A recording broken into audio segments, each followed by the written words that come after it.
que interessante, hein? Essa aqui é a prótese peitoral masculina? Essa é a peitoral masculina. Ela é assimétrica, né? Ah. Essa parte aqui, ela é assim, na verdade. E fica como se o homem tivesse malhado bastante, né? Ela é colocada acima do bico, um pouquinho acima do bico, né? Diferente da mulher, que nós colocamos mais abaixo do bico. Né? Essa fica acima do bico, o bico fica mais ou menos nessa região aqui, e ela é colocada atrás do músculo. Né? Então, o efeito é de projeção da musculatura. Por isso que aumenta a parte o volume, fica até aqui maior do homem, né? Como se ele tivesse feito exercício físico mesmo. Se o tamanho for muito bem escolhido, né, e a posição for bem colocada, ela fica totalmente natural. Ninguém diz que é uma ninguém prótese. Percebe que é uma prótese. Mas em contrapartida, se colocar uma prótese muito maior do que o ideal, fica na cara que a prótese. Tudo vai da habilidade do cirurgião, claro, né? Porque o paciente é um conjunto, né? É impossível alguém ter um braço fininho e de repente tem um peito desse tamanho. Não malha o braço e malha o peito. Não dá certo, né? Não dá certo. A orientação do profissional é muito importante. Sei que muitas mulheres chegam no consultório e falam assim, eu quero colocar uma prótese, essa aqui é de 350? 350 ml. Puxa, mas nem sabe se fica bom, como que você quer? Ah, porque minha amiga teve. A constituição do corpo é diferente e a gente tem que seguir um equilíbrio também, né? Isso. Por isso que quando nós vamos escolher a prótese na consulta, a paciente coloca um sutiã especial para isso e nós vamos experimentando as próteses. Para ver os tamanhos. Isso, e a paciente vai olhando, acompanha no espelho. Então, nós vamos ter que analisar o conjunto. Os ombros dessa paciente, a largura do tórax, né? A região glútea de perfil, você olha para ver se a projeção da mama não está muito maior do que o bumbum. Do bumbum. Né? Então tem que ter um equilíbrio. Né? Você vê uma paciente que tenha um tronco muito estreito, se colocar uma prótese muito grande, as próteses vão encostar uma na outra. Vai ficar muito bem, ainda mais se não for espalhado, né? Exatamente, Depois que se amamenta, depois que você tem filhos, a textura da mama muda. Isso. Em muitos casos, só colocar a prótese de silicone não vai resolver. Tem que se também fazer uma outra cirurgia paralela para levantar os seios? Levantar. Você sabe que isso esse fator é um dos problemas que tem em uma queda muito precoce da mama. Então, a paciente, ela teve filho, amamentou, a mama ficou muito grande, depois ela encolhe. E aí você olhando assim, ela não está caída a mama. Mas quando você coloca, então você imagina assim, eu vou só colocar a prótese porque vai resolver. Né? Só que aquela pele, ela tem a memória do estiramento da amamentação. Né? Então, quando você coloca a prótese, ela volta àquela memória. Então, porque você colocou uma carga, né? E essa pele vai ceder e a mama vai ficar caída. Então, o grande segredo, né?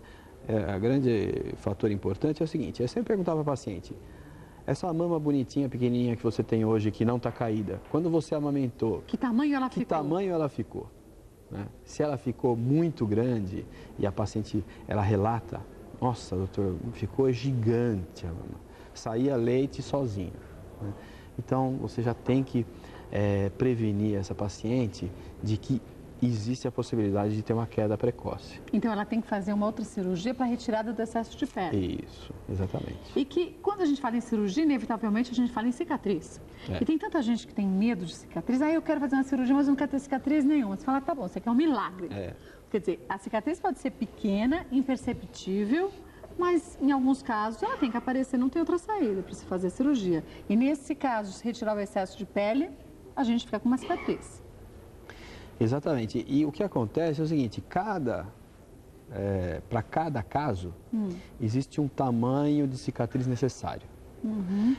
Se a paciente forçar para que o cirurgião faça uma cicatriz um pouco menor, a cicatriz vai ficar um pouquinho menor, muito pouco menor, mas em compensação o formato, o resultado final não vai ficar tão bom. Né? Então, para cada cirurgia, existe uma cicatriz de um tamanho necessário. Agora, a qualidade dessa cicatriz que é importante. Isso, e para a gente ter uma segurança, a gente tem que olhar se a paciente tem alguma cicatriz anterior. Para ver como é a cicatrização dessa paciente. Qual que é o padrão de cicatrização dessa paciente. Quer dizer, uma mulher que já tem tendência a ter uma cicatrização não tão perfeita, nessa cirurgia ela pode também ter uma cicatriz um pouco maior. Mais visível. Mais visível. Mais visível, mais grossa. Se tem uma tendência a ter um queloide, o cuidado tem que ser redobrado, né? O queloide é a exceção, né? O queloide é uma cicatriz, é uma doença da cicatriz, em que essa cicatriz ela invade a pele saudável. Né? Ela é alta, ela é dolorosa, ela chega Parece a ter... uma carne a mais, né? Ela fica assim, nessa altura. Assim, é verdade. Né? Em alguns casos, sim. Isso. Aquela que é fininha, que é mais fininha, mas é meio vermelhinha, aquela cicatriz hipertrófica, que é muito mais comum. Né? Para esses casos, quando nós já identificamos esse tipo de problema, existem tratamentos para isso.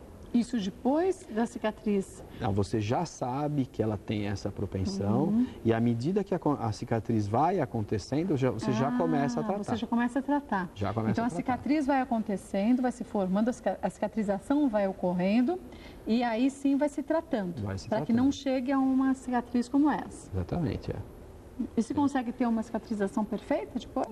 Na maioria, grande maioria dos casos, a gente consegue cicatriz de excelente qualidade. Né? Que bom. Isso aqui é uma cicatriz de quê? Uma prótese de quê? Isso aqui é uma prótese de malar. De malar? Para essa região aqui, da maçã do rosto. Né? Ela é assim pequenininha, né? Ela é bem pequenininha. Na face, qualquer volume já é muito. Muito. Qualquer volume é muito. Essa aqui é até uma prótese relativamente grande de malar, né? Existem ainda menores? Menores. E ela é magrinha aqui, né? Então ela se encaixa melhor no osso. E dá um formato direitinho. Isso aqui nós usamos para, quando fazemos o rejuvenescimento da face, nós associamos com a inclusão dessa prótese, porque essa região ela cede, né? Então fica mais magrinha. Então, no rejuvenescimento da face, a gente faz o contrário do que o envelhecimento faz. Hoje a gente dá volume aqui. A gente não faz só estiramento de pele como se fazia no passado. Hoje nós fazemos as pequenas coisas, pequenos procedimentos que tentam reverter o que acontece com o envelhecimento. E aí não dá pra gente falar, e todas as pessoas que têm essa prótese ficam com um ar artificial. O cirurgião plástico, assim como o escultor, tem habilidades. E alguns acabam tendo facilidades em dar naturalidade a um rosto e outros em deixá-los extremamente artificial, né? Existe uma relação, né, entre cirurgião e paciente. Existem pacientes que elas vão, assim, pulando de cirurgião em cirurgião, e às vezes não é cirurgião plástico, né, uma outra especialidade, e acaba fazendo preenchimentos. Né? É muito raro uma prótese ser colocada exagerada de volume, prótese de malar, prótese de mais queixo. O preenchimento que é feito assim? É mais o preenchimento, porque é um procedimento relativamente simples, né, o preenchimento. Então, às vezes, não especialistas acabam fazendo esse tipo de tratamento. E o que acontece também é o seguinte, quando você faz um preenchimento com um material definitivo, você vai ter sempre uma reação do organismo, né? Uma cicatriz em volta desse tecido, desse produto. E existem pacientes que têm uma cicatrização, uma reação mais forte e outras menos. Né? Então, às vezes você coloca até um volume pequeno e o resultado depois de 4 meses é exagerado, é muito maior. Então não é a escolha só do tamanho da prótese, né? Por isso que a prótese é difícil errar. Entendi. Primeiro que é feito por um cirurgião plástico. Sim, agora nem o cirurgião sabe direito como aquele corpo vai reagir a ela. Isso, exatamente. Isso aqui é uma prótese de quê? Isso é de nariz. É de nariz? É uma prótese de nariz que nós usamos mais para pacientes orientais. Né? Que não tem a curvatura, né? Ele não tem dorso, né? Aqui é bem baixinho, não tem projeção da ponta. Então ela fica nessa posição aqui assim. Quantas cirurgias plásticas se faz no Brasil, mais ou menos? Tem uma ideia, doutor Wagner? Umas 500 mil. 500 mil? E a gente tem profissionais extremamente qualificados aqui, tanto é que muitas pessoas de outros países vêm ao Brasil para fazerem suas cirurgias plásticas, né? Existem informações incorretas com relação a esses pacientes que vêm de fora do Brasil. Por quê? Porque se fala assim, não, que os pacientes vêm fazer turismo médico, né? Então, se acredita que o paciente vai fazer uma cirurgia e depois vai aproveitar para ir no Pantanal, vai no Nordeste. É impossível. Não dá para fazer turismo assim, né? Turismo médico é o seguinte, você vai fazer o turismo, né? Fazer um tour no outro país para se tratar. Sim, então mas você não... vai, se recupera, acabou, você vai embora. Você não vai ficar passeando, ou seja lá o que for. E o paciente do mundo, ele vem ao Brasil não porque por preço, porque às vezes aqui a cirurgia é até mais cara do que fora do país. Mas pela qualidade Mas pela dos qualidade né? dos profissionais, dos hospitais do Brasil. Você falou uma coisa importante, a qualidade dos hospitais. Alguns procedimentos, a gente deve sim ter esse cuidado, digo a gente como paciente, de perguntar ao médico se o ideal não seria fazer esses procedimentos em hospitais, porque a gente também nunca sabe o que pode acontecer. Então, se uma clínica qualquer, algumas clínicas são especializadas, hoje em dia tem UTI, mas se você vai para uma clínica que não tem UTI e dá uma complicação, aí você pode entrar naquele hall daquelas pessoas que têm problemas e dizem que depois a culpa foi do profissional, né? É muito difícil você ter uma clínica que tenha UTI. Né? Porque a UTI, para você ter uma UTI, você precisa ter, no mínimo, um aparelho de tomografia, tem que ter gasometria, extremamente caros, né? E uma clínica não vai se pagar, né? Então, eu particularmente gosto muito de operar em hospital, faço pequenas cirurgias só na clínica, com anestesia local, simples, né? Porque na eventualidade, né, é muito melhor você estar num ambiente hospitalar e que até existem outros profissionais, né?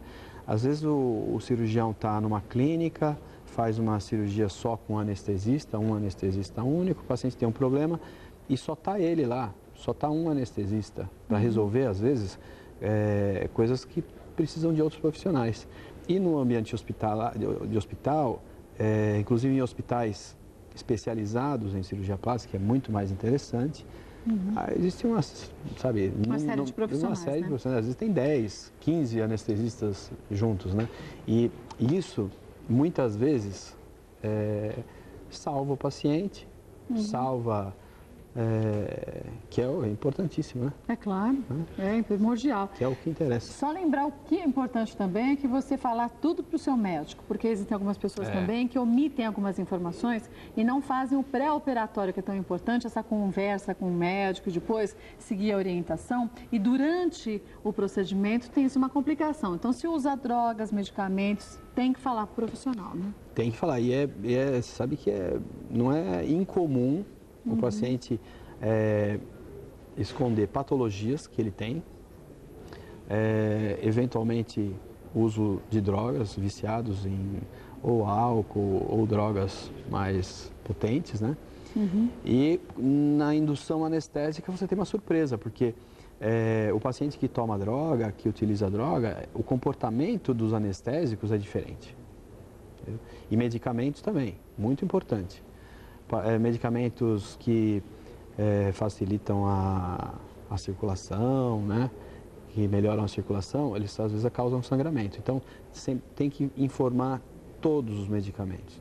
Mesmo aquele que você acha que não tem nada a ver, né? Eu estava vendo até ela falando da salsa, né? É verdade, que é uma erva, né? Exatamente, uma erva, ela aumenta o sangramento.